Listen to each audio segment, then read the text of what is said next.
Before sunrise, a Roman camp begins to move, tents come down, packs are tied, animals are loaded, and somewhere among the weapons, tools, ropes, and spare equipment is something far less dramatic: grain. An army can win a battle in a few hours, but it has to eat every day. For ancient commanders, that created a problem larger than cooking dinner. Thousands of soldiers had to be fed while marching across countryside that might be friendly, hostile, harvested, flooded, or simply empty. This is how ancient armies fed thousands of soldiers. There was no single ancient military ration. Greek, Macedonian, Roman, Persian, and other armies operated in different landscapes and periods. But the best documented systems reveal the same basic problem. Food had to be concentrated, moved, protected, divided, and turned into meals without slowing the army to a halt. For Roman infantry, grain sat near the center of that system. Polybius, describing the Roman army of the 2nd century BC, says a foot soldier received about 2/3 of an Attic medimnus of wheat each month. Cavalry received wheat as well, plus a much larger barley allowance for their horses. That distinction matters. The army was not feeding only men. Every cavalry horse, pack animal, and draft animal added another mouth. A force with thousands of soldiers could therefore carry a second food problem behind the first: fodder. Grain worked because it solved several problems at once. It could be stored dry. It could be measured. It could be divided into regular allowances. And unlike fresh meat or prepared bread, whole grain could travel before it was processed. But that advantage shifted work onto the soldiers. A sack of wheat is not dinner. It has to be ground. Ancient military forces therefore carried milling equipment with them. Frontinus, writing centuries later about earlier commanders, says Philip of Macedon restricted the baggage train and assigned one servant for every 10 infantrymen to carry mills and ropes. He also describes troops carrying their own flour for extended marches. The details varied, but the logistical principle is clear. The more food an army could carry in durable form, the less dependent it was on finding a bakery every night. And the ration was not necessarily issued as a finished meal. That matters because it moved the final stage of the supply chain into the camp itself. Grain could arrive in bulk. Soldiers then had to turn it into food using time, fuel, water, and labor. Mepharosh. Grind, mix, heat, eat. None of those steps looks like warfare. All of them make warfare possible. This also spreads the work. Instead of one enormous kitchen, somehow preparing thousands of identical meals at once, food processing could happen across many small groups throughout the camp. The army carried not only It food, won't fit. but part of the equipment needed to make that food edible. But soldiers could carry only so much. This is where the supply system expands beyond the marching column. Food had to come from somewhere behind, beside, or ahead of the army.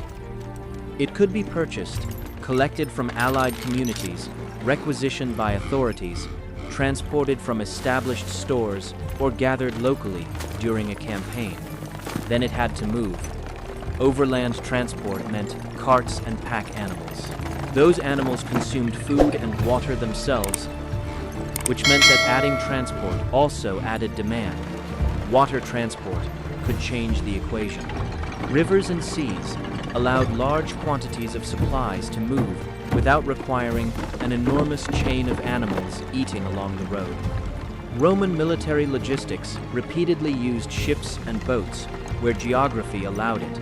So a commander was not looking only at the enemy. He was also looking at roads, rivers, ports, harvests, markets, and the distance to the next reliable source of grain. That changes the map of a campaign. The shortest route was not always the easiest route to feed. And the fastest army was not necessarily the one with the fewest wagons. Remove too much baggage, and the soldiers become dependent on local food. Carry too much, and the column becomes slower, Keep them longer, and harder to Steady, protect. lads. Ancient Watch the commanders weight. were constantly balancing mobility against endurance. Local supply helped. Foraging parties could gather grain, animals, or other food from the surrounding countryside. Markets could appear around military forces. Friendly settlements could provide supplies. In occupied territory, armies might simply take what they needed. But local supply was unreliable. A region might already have been harvested. An enemy might remove or destroy food before the army arrived. Foragers could be attacked. A large army could also consume nearby resources quickly. The countryside was not an unlimited pantry, and food moving toward an army could become a target itself. A convoy separated from the main force had to be guarded. A river crossing could delay it. A damaged road could slow it. An enemy did not have to defeat every soldier if it could make the soldiers spend more time protecting, searching for, or waiting for food. That is why stored supplies and organized transport mattered most when an army stayed in one place. A siege could last weeks or months. A frontier garrison might remain for years. In those conditions, improvisation was not enough. Evidence from Vindolanda, a Roman fort on the northern frontier of Britain, shows how much broader military food could be than the stereotype of soldiers living on bread alone. The surviving writing tablets and archaeological evidence record cereals, meat, drink, fruit, vegetables, herbs, and spices. Some soldiers were involved in food trading as well. This reveals an important difference between a ration and an actual diet. The formal supply system provided a foundation. Local markets, purchases, hunting, livestock, and regional foods could add variety on top of it. The result was not one identical meal repeated across the Roman world. It was a logistical framework, flexible enough to operate in very different provinces. But flexibility had limits. The most dangerous part of the food system was distance. Every extra day of marching stretched the connection between an army and its supplies. Every mountain, river crossing, bad road, or enemy raid could interrupt the movement of food. And once supplies were delayed, the problem accelerated. Animals still had to eat. Soldiers still consumed yesterday's grain. Foraging parties had to travel farther. More men could be pulled away from the main force to search for food or protect convoys. A supply problem could become a security problem, then a mobility problem, then a military problem. This is why ancient warfare cannot be understood only through battles. The army visible on the battlefield was the narrow end of a much larger system. Behind the shield line were farmers producing grain, officials arranging collection, merchants selling food, animals carrying loads, boats moving cargo, servants handling equipment, soldiers grinding wheat, and guards protecting the route between them. The famous moment was the battle. The difficult part happened every morning. A soldier could carry a weapon for years. But each day's meal had to be created again from whatever the supply system could still deliver.